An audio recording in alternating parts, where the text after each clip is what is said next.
Number 9. Bodie, USA. The image of an American gold rush town is a familiar part of Wild West history. Surprisingly, you don't have to head to a movie set to get a taste of this fascinating period of history. While a handful of gold rush era towns still exist, they're generally abandoned. Despite the lack of population, they serve as a fascinating reminder of when times were hard but the potential rewards of mining for gold were plentiful. Bodie, an abandoned town in Mono County, California, is the perfect example of a gold rush ghost town. Bodie was established in the mid-19th century thanks to prospector William S. Bodie. He traveled to the east of the Sierra Nevada mountains to look for gold. Unfortunately, William Bodie perished in a snowstorm that same winter and never saw the town that was his namesake. Over time, Bodie became very successful. It took a couple of decades, but by the late 1870s, the miners were uncovering millions of dollars worth of gold. The population ran into the thousands. Main Street in Bodie was reportedly a mile long and hosted no less than 3 newspapers. There must have been a lot going on over in Bodie, right? Some of the events there make for grim reading, though. It was a famously dangerous place to be. If you weren't caught up in a gunfight, you were dying from disease or perishing in a mining accident. We said it was a hard life, and we were not kidding. Bodie suffered from various fires and mining incidents, along with its crime rate over time. In 1932, a disastrous fire destroyed nearly all of the town, including 95% of the buildings. The Great Depression and Prohibition had major impacts as well on a town that was largely driven by saloons and wild living, and eventually the population dwindled further. The town remained populated until the 1940s, by which time the boom period for gold mining had long since passed. A mysterious air hangs over the town due to what are thought to be various ghosts who haunt the place. Only 6 people remained in Bodie by the end, and they suffered nasty fates. A husband shot his wife dead, then he in turn was killed in a revenge attack by 3 of the others. He apparently became a ghost. The rest then succumbed to diseases, which were apparently unusual. So, all very strange, right? Another ghostly presence is the Angel of Bodie, a 3-year-old child who was killed by accident. Her grave is marked by an elaborate carved stone. The place is now a state park, and it's probably just as well. You wouldn't want to live in a haunted town, gold or no gold. Number 8. Southhorn Tower, Thailand. Somebody called it Ghostbusters! This looks just like a location from the classic movie, right? Back in the late 1990s, it was actually a cutting-edge concrete skyscraper designed for wealthy types to drink champagne in, whilst looking out over Bangkok. However, something went very wrong with the so-called Southhorn Unique. The skyscraper went up, however, unfortunately the economy went down. A crisis of the financial kind left this epic project only 80% finished, according to reports. This was after a massive 7 years of work. How frustrating. The building is now known as the Ghost Tower, with its creepy qualities accentuated by wild graffiti. Another eerie detail is the fact that it's apparently haunted. Tragically, a deceased backpacker was found on the 43rd floor a few years ago.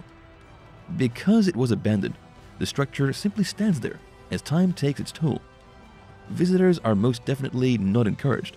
That said, a fair number of urban explorers and the generally curious feel compelled to explore, despite being warned off. This place is surely an accident waiting to happen. And to think, it was going to be a super luxurious condominium. Now it's the total opposite. Number 7. Devil's Mountain, Germany. Okay, so you can get your chuckling out of the way before we delve into the history of this somewhat eye-catching structure in Berlin. It's called Teufelsberg, which translates as Devil's Mountain. As well as looking a little lewd, this intriguing-looking place was at the epicenter of American communist hostilities. The National Security Agency figured the man-made hill would be a great spot for a listening station. Perched atop their scenic vantage point of the Grunwald Forest in the west, they trained their equipment on the east to see what those communists were up to. Did they find out anything? Well, they did get a surprise when they realized a Ferris wheel in the locality was helping to boost their signal. Talk about all the fun of the fair, right? This wasn't an innocent location before the Americans turned up with their surveillance kit. In fact, before the hill was there, the place was originally used to build a Nazi college. Of course, we all know how the war turned out. With Berlin reduced to rubble, the Germans piled a ton of concrete and such over the college to create a ski slope. Then the US took it over till the fall of the Berlin Wall. Can you go in there? No. Does it stop people trying? Absolutely not. Thrill seekers access the mountain so that they can check out the bird's eye view of Berlin. There's also talk of tunnels constructed by the NSA. We don't recommend that you venture inside to see for yourself, but the exterior alone is worth the trip, right? In fact, you could say the place appears to be in rude health. Very rude. On a surreal note, the filmmaker David Lynch wanted to use the location for a meditation school, but after contemplating the idea, authorities turned down his request. Number 6. Peace Village, North Korea. North and South Korea don't like each other, and that's an understatement. They had a war in the early 1950s, which was never quite resolved. Sure, there was an armistice, but to this day, the DMZ, or Demilitarized Zone, lies between the two. No one lives on this hellish patch of land, right? Well, actually, some people do. There are a couple of villages, in fact. Daesongdong, aka Freedom Village, is on the South Korean side. Just over 200 people live there, though in fairness, it was apparently around before the conflict broke out. Meanwhile, the North Koreans decided to build a whole new village. They named it Kijongdong, or Peace Village, though it also has another name, Propaganda Village. What's the motivation behind that name? Because it looks like no one lives there. The place has been compared to a deserted movie set, owing to the fact that no one has been seen living in what's supposed to be a well-to-do area. Maintenance folk show up to keep the village tidy, but this appears to be the ultimate case of the lights are on, but nobody's home. In a bizarre development, the North Koreans blasted their neighbors with audio propaganda, which led to the South turning up the volume on some K-pop by way of retaliation. Things get even stranger when you read about their flagpoles.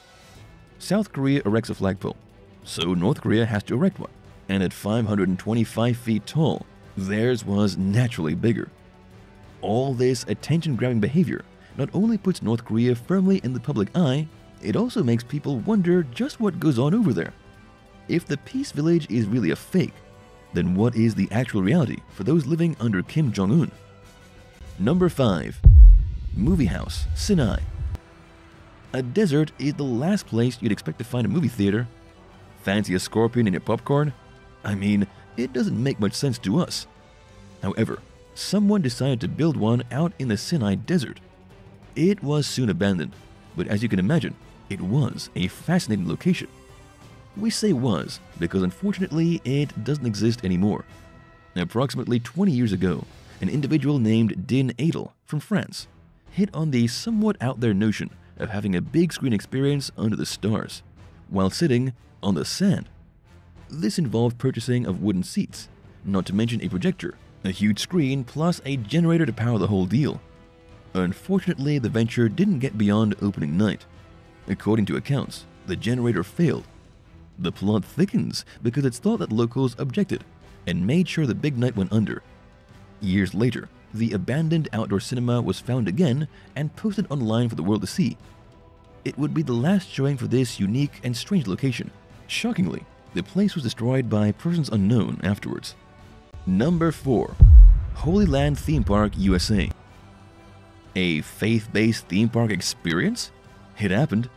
Back in the 1950s, one John Baptist Greco had a brainwave that led to the creation of Holy Land USA in Waterbury, Connecticut during the 1950s. It seems instead of roller coasters and other death-defying rides, there were recreations of biblical scenes, together with a 56-foot-high cross that became a local landmark. And in case the idea didn't come across, a series of big letters spelling out Holy Land USA were erected.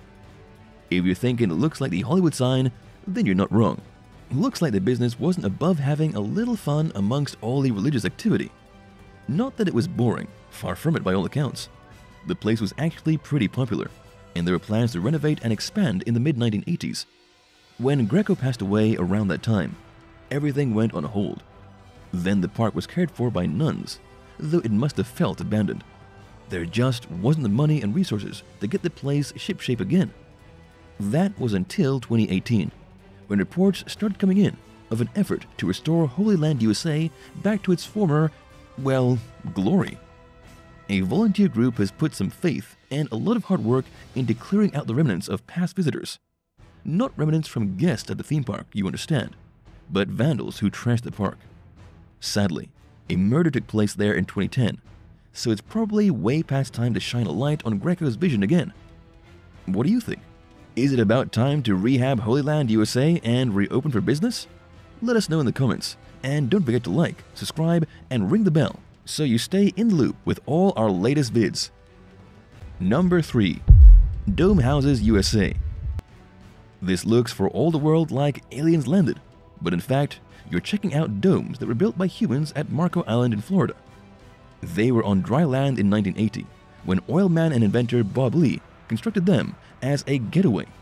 Yep, you could live in these things, and they didn't always look so rickety and run down. It wasn't the greatest place to set up some domes. Picturesque for sure, but problems literally arose as the sea level got higher and higher. Lee passed away, and the domes were lived in until the early 1990s. The cutting-edge solar-powered property proved to be the perfect place to be when Hurricane Andrew came in, owing to its unique design, and the home survived the devastating storm with little damage.